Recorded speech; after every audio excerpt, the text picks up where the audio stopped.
আপনাদের বিষয়ে কিছু কথা বলা দরকার। কারণ হলো আপনারা হলেন শ্রেষ্ঠ জাতি, আপনারা হলেন মা জাতি, আপনাদের সম্মান মর্যাদা অনেক বেশি। আপনাদের পেট থেকে দুনিয়াতে হাফেজ আসবে, আলেম তৈরি হবে। যে হাফেজ, যে আলেম দুনিয়াতে আপনারা জানাজার নামাজের ইমামতিত্ব করবে, যে আলেম দুনিয়াতে সর্বপর আপনার জন্য কাঁদবে আর দোয়া করবে। এই জন্য মা বোনদের বিষয়ে কিছু কথা বলবো। কারণ হলো, ও মায়ের জাতি ভাইরা, আপনাদের মতো শ্রেষ্ঠ নারী ছিলেন মা সুমাইয়া, নারী ছিলেন মা আসিয়া।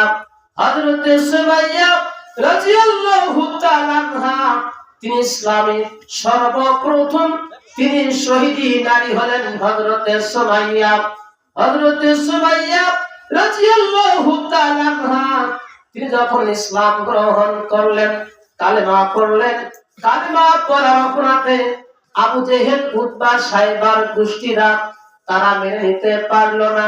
আহারে, হযরত সুমাইয়া, আম্মার আর ইয়াসির, এরা তিনজনাই একসঙ্গে ইসলাম গ্রহণ করেছে, কালেমা পড়েছে। এদেরকে দুনিয়া থেকে বিদায় করে দেওয়া হবে, এই সিদ্ধান্ত নিল আবু জেহেল।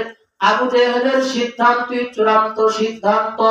এবার আবু জেহেল তার সাথী সঙ্গীদের কিনিয়া হযরত সুমাইয়ার বাড়িতে চলে গেলেন। গিয়ে দেখেন হযরত সুমাইয়া ঘরের জানালা দরজা বন্ধ করে দিয়া তিনি কুরআনুল কারীম তেলাওয়াত করতেছেন। আবু জেহেল রাগে থরথর করে কাঁপছেন আর বলে, সুমাইয়া, সুমাইয়া, তুমি যদি এখনো যদি বাঁচতে চাও তাহলে কালেমা ছেড়ে দাও, কোরআন পড়া বন্ধ করো। তুমি যদি কোরআন পড়তে থাকো তোমাকে এখনই চিরদিনের জন্য বিদায় করে দেওয়া হবে। আবু জেহেল বারবার বলে, সুমাইয়া, তুমি দরজা খুলে দাও। সুমাইয়া বলে, না, আমি দরজা খুলবো না, আমি কুরআনুল কারীম তেলাওয়াত করতেছি। কুরআনুল কারীমের মধ্যে কি যে মধু, কোরআনের মধ্যে কি মজা, আমি কোরআন পড়তেছি, আমি পেয়েছি।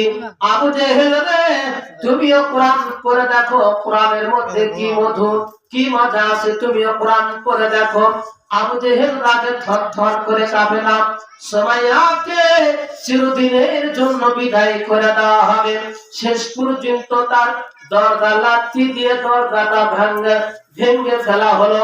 শেষ পর্যন্ত সুমাইয়াকে বলা হলো, সুমাইয়া, এখনো সময় আছে, তুমি যদি বাঁচতে চাও এখনো কালেমা ছেড়ে দাও, এখনো তুমি যদি কালেমা ছেড়ে দাও এখনো বাঁচতে পারবে। শেষ পর্যন্ত সুমাইয়া বলে, না, না, আমি কালেমা ছাড়বো না, কালেমা পড়েছি, কালেমার মধ্যে কি মধু আমি তা পেয়েছি, আমি যে কালেমা ছাড়বো না।